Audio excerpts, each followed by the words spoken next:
What did the Clippers say to you? Did they come out and just say, look, we're not bringing you back because the comments you made about Kawhi? Was it that kind of cut and dry? Oh, yeah, it was. Well, basically, we don't view your views that way, and because of your comments of Kawhi Leonard, who told we are you that? choosing to go a separate way. Who told you that? An individual within their organization who signed off on me being on board.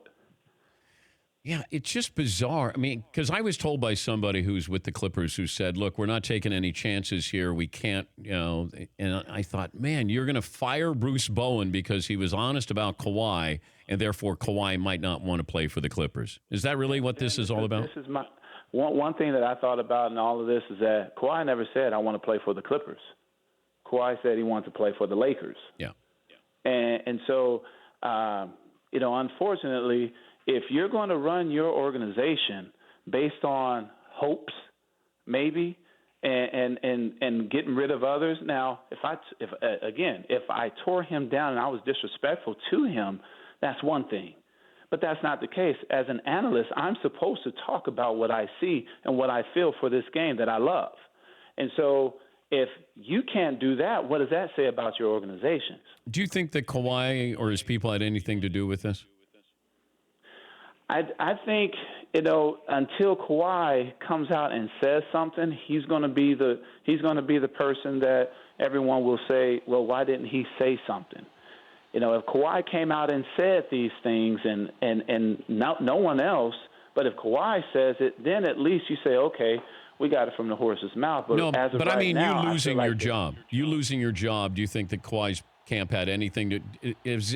Did they give the Clippers a, hey, you know what? We can't have this. If you want me to consider the Clippers, you can't have somebody who's going to be ripping me.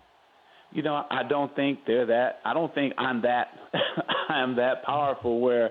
I would be the reason why someone would not want to go to a team. I mean, what are you doing? Are you playing or are you listening? And if you are listening, then listen to the words that are said and receive the constructive criticism, because that's my job, to be critical of someone's play. Now, if I'm just tearing a player down, that's one thing, but I don't think I'm big enough that someone would say, you know what, I'm not going there because Bruce Bowen is there and he's on the mic. I'm not going to deal with that because I'm the same person that's just going to call it how it is. You go 10 for 15. I'm going to talk about how you are utilizing jab steps, setting your guy up to come off a screen, and getting down in a defensive position to get steals. Now, if I'm praising you, but I also have to be honest as well, because there are listeners out there to see what I'm saying. Is it just a homer, or is it someone that's telling the truth about the game that he loves?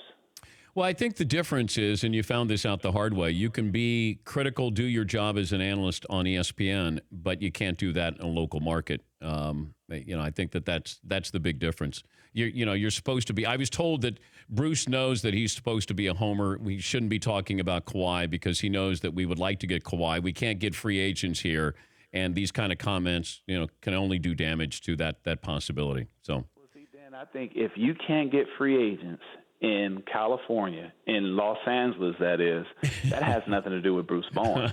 That has more to do with the organization. You can drop the mic on that one, Bruce. For more Dan Patrick Show, tune to Audience Channel 239 on DirecTV or download the Dan Patrick Show app.